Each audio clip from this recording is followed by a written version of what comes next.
Nós já estamos de volta com o programa Ceará 2050, um espaço na TVC para a discussão e construção coletiva da Plataforma de Desenvolvimento de Longo Prazo do Estado do Ceará, uma iniciativa que planeja o futuro do nosso estado para os próximos 32 anos. Aqui conosco o secretário-chefe de gabinete, Elcio Batista, e o coordenador da plataforma e professor da Universidade Federal do Ceará, Barros Neto. Então, secretário, a plataforma foi lançada no final do ano passado, não é? De lá para cá, quais os avanços? Olha, sob a coordenação da UFC, né, uma primeira parte dele, e isso o Barros vai especificar, né, diz respeito à questão do diagnóstico, ou seja, fazer um diagnóstico de como é que a gente está hoje, uma radiografia do presente. Claro, fazendo também uma retrospectiva do passado, como é que a gente chegou até aqui, como é que hoje o estado do Ceará está, né? Depois, o que o mundo tem para nos ensinar e outros lugares têm para nos ensinar em termos daquilo que eles fizeram, como que a gente pode aprender com outras experiências de construção de projetos, de plataformas de longo prazo, né?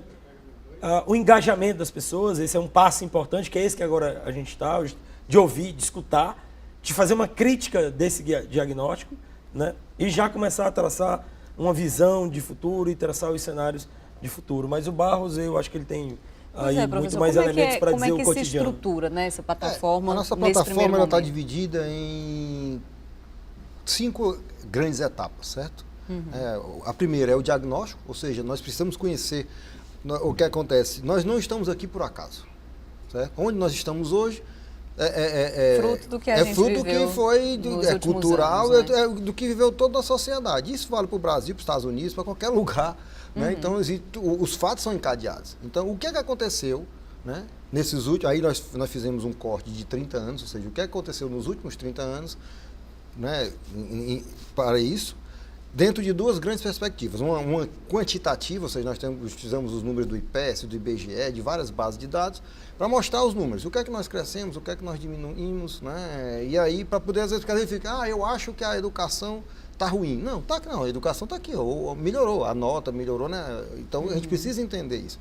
E também nós complementamos com a parte mais qualitativa, né? Ou seja, análise, nós escolhemos 18 setores: segurança, educação, saúde, turismo, indústria, e cada um foi estudar também nesse período o que aconteceu com relação a cada uma dessas áreas para complementar o diagnóstico. Então, nós estamos hoje fechando esse diagnóstico. Vai ser assim, está sendo um trabalho riquíssimo, vai ser uma grande radiografia do nosso estado.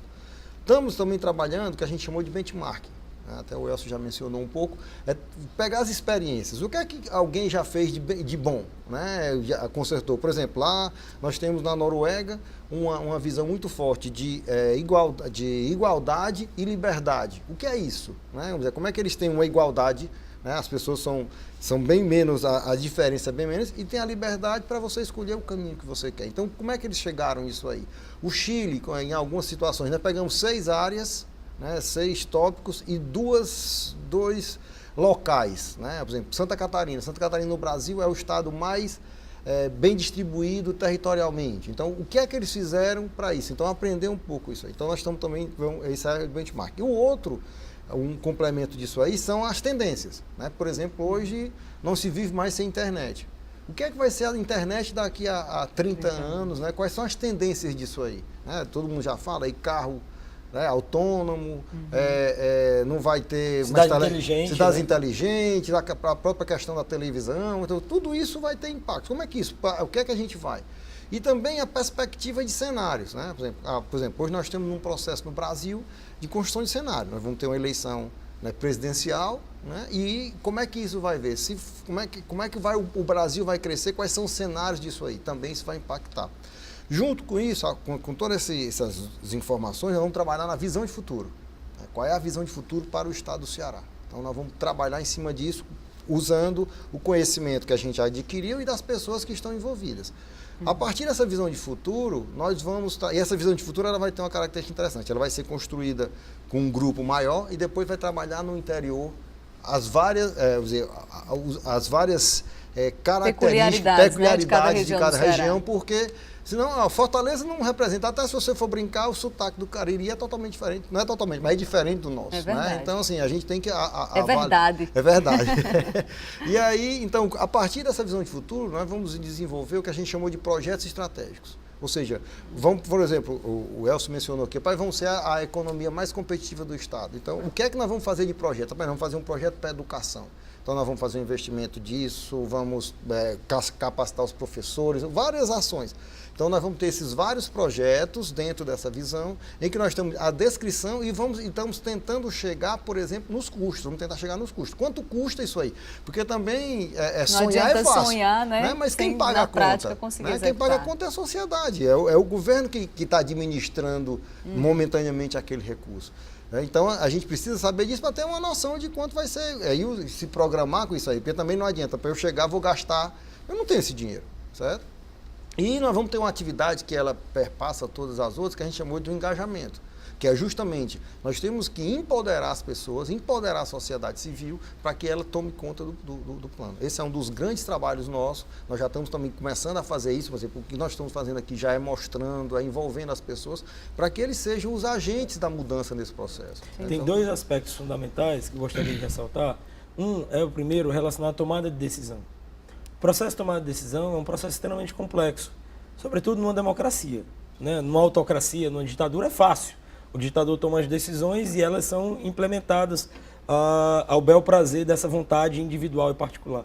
Numa democracia, presume-se que numa democracia você precisa considerar a diversidade, a pluralidade de interesses, de vontades, distribuídas de forma aleatória numa determinada demografia populacional. Então, esse processo de tomada de decisão nessa plataforma ele é fundamental, porque agora o que a gente está fazendo? Nós estamos empoderando todos e, óbvio, com responsabilidades distintas, com pesos distintos também, claramente, mas a gente está empoderando todos para que a tomada de decisão seja uma tomada de decisão bastante coletiva, que tenha uma ampla participação, que seja democrática, que envolva um alto grau de liberdade das pessoas, de escolha para que elas se engajem. Tem um outro aspecto fundamental relacionado à tomada de decisão, quando você estabelece plataforma de desenvolvimento de longo prazo, né? Que é o quê? É estabelecimento de prioridades. A sociedade brasileira tem outro problema, e os governos têm outro problema também. O que é prioritário? O que nós vamos priorizar nos próximos 30 anos? A gente não pode fazer tudo, como o Barros Neto colocou. Nós temos orçamento, nós temos limitações orçamentárias. É a mesma coisa que você faz em casa. Você planeja 10 anos. Olha, meu filho vai para a universidade, vou começar a economizar dinheiro agora, porque ele pode ir para uma universidade privada, vou ter que pagar. Eu vou ter um filho, vou ter que começar a economizar agora, porque eu quero que meu filho tenha uma boa escola, meu filho tenha acesso a conhecimento. Então, quer dizer, você começa a se planejar para o futuro e estabelecer as prioridades da sua vida individualmente. Aqui também a gente está colocando, e essa plataforma é justamente isso, para estabelecer no longo prazo quais são as grandes prioridades, os grandes objetivos que precisamos alcançar. Isso é fundamental. Essa importância do planejamento, né? E cita como exemplo o planejamento familiar, mas assim, eu não considero que seja uma tendência da sociedade brasileira, essa coisa de planejar a longo prazo, nem mesmo dos governos de forma geral, né? Então, assim, por que o atual governo teve esse insight, né, de pensar o futuro, de planejar o futuro? Assim, quando surgiu a ideia da plataforma Ceará 2050, foi inspirado em quê? Qual foi a principal motivação? Bom, em primeiro lugar, a partir de um diagnóstico, né? O Brasil perdeu a sua capacidade de planejamento. O planejamento no Brasil foi muito forte, sobretudo no período entre a década de 50 e a década de 70, 80. Até ali você tinha uma estrutura de planejamento e o Brasil, digamos assim, inclusive em alguns setores, era visto como a vanguarda do mundo, porque era um país que conseguia planejar, falar do futuro e tudo. E por isso que naquele momento todo mundo sempre dizia que o Brasil era o país do futuro, porque estava ali planejando, pensando no futuro, né? E também porque tinha uma população jovem muito grande. Então esse é um diagnóstico importante, um diagnóstico que já tinha vindo. Eu participei como coordenador do plano de governo do prefeito Roberto Cláudio, junto com o Eudoro Santana, que é o pai do governador Camilo Santana. E aquilo já estava muito claro para Fortaleza. E isso originou o Fortaleza 2040. Quando a gente foi, e eu participei novamente da campanha do governador Camilo Santana, no plano de governo, junto com o Eudoro Santana, repetimos aí essa mesma dobradinha aí para pensar como é que seria esse plano de governo e a participação. E nesses debates, o governador Camilo Santana deixou muito claro que era preciso estabelecer também uma plataforma para o Estado, à luz daquilo que já estava sendo iniciado na Prefeitura de Fortaleza, sob a coordenação do Eudoro Santana, já no IPLANFOR do Fortaleza 2040. Então, foi daí que surgiu, né, justamente essa necessidade de pensar o futuro, do Estado do Ceará se diferenciar dos outros estados do Brasil, sobretudo no momento que a gente assumia o governo, um momento de crise muito grande, uma crise econômica, uma crise política muito forte, uma crise institucional das instituições, uma perda de credibilidade, de confiança da população nas instituições de forma quase que generalizada. Aqui no caso do Ceará, uma crise hídrica muito forte também.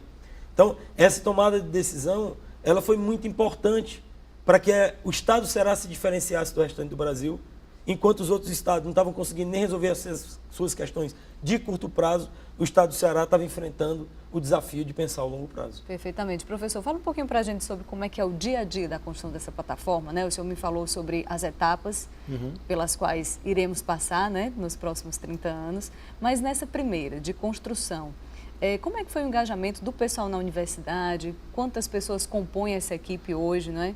Como é que é esse dia a dia? Hoje nós temos, assim, somando em torno de 100 pessoas nessa parte de coordenação, certo? Então, acho que eu quero sempre deixar bem claro que o nosso trabalho é exclusivamente de coordenação, né? Ou seja, nós vamos trabalhar e vamos usar as metodologias para captar essas informações da população. E o outro trabalho que nós estamos fazendo também como é que se chama? Municiar, para não ser aquela decisão... eu acho que é assim. Se eu disser, com dados, né? Com dados, porque se eu disser eu acho, você disse que acha alguma coisa, acabou o debate. Consenso, não teremos consenso e não tem debate, porque a opinião pessoal como opinião pessoal, cientificamente falando, não funciona.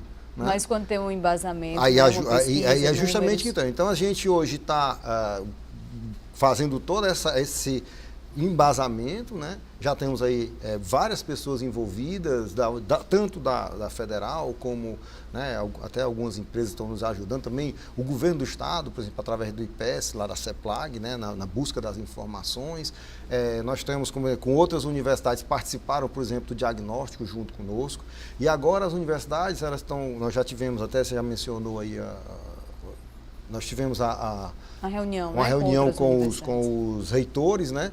Porque, por exemplo, toda essa atividade que nós vamos fazer no interior vai ser a partir das universidades locais, certo? Então nós estamos lá, já fizemos o primeiro convite, estamos agora na estruturação desse processo, justamente para envolver localmente as universidades, para que os alunos participem, certo? Então vai ter todo um trabalho de engajamento, de conquista, de convite a participar desse processo. E aí, por outro lado, o governo municia vocês com essa plataforma de dados da qual ele dispõe, né? Aí o governo nos ajuda, né, nesse processo, né, e também no processo institucional e tudo mais, né, para dar suporte ao projeto. Não é? Ao projeto. Há uma interação permanente, obviamente, entre a coordenação e o governo.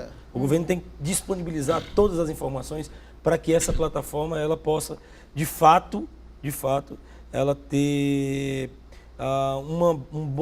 bons fundamentos. Também não vamos construir o futuro sem bons fundamentos. Então, assim, esse alicerce, quase como um alicerce de uma casa bem construída, ele precisa ser estruturado agora, nesse momento. E o governo tem auxiliado justamente a universidade para que ela possa construir os bons fundamentos de entendimento do presente para olhar em direção ao futuro. Então, esse é um papel do governo, justamente de estar disponível para isso e interagir a cada momento que for chamado pela universidade. É muito bom dizer algo também, Alexandra, e aos telespectadores, que, óbvio, uma plataforma, no momento que a gente está vivendo, no século XXI, na sua quase, já indo para o início da terceira década, é uma plataforma de desenvolvimento sustentável, também uma plataforma de conhecimento. A sociedade do século XXI, o Estado do século XXI, as grandes civilizações no século XXI serão aquelas que se transformarão em civilizações baseadas no conhecimento. E o autoconhecimento, né? Conhecer a si próprio leva a isso, né? Ao desenvolvimento. Exatamente. A gente faz uma pausa agora na nossa conversa, tá bom? Vamos para um rápido intervalo, mas daqui a pouquinho a gente volta com mais do Ceará 2050.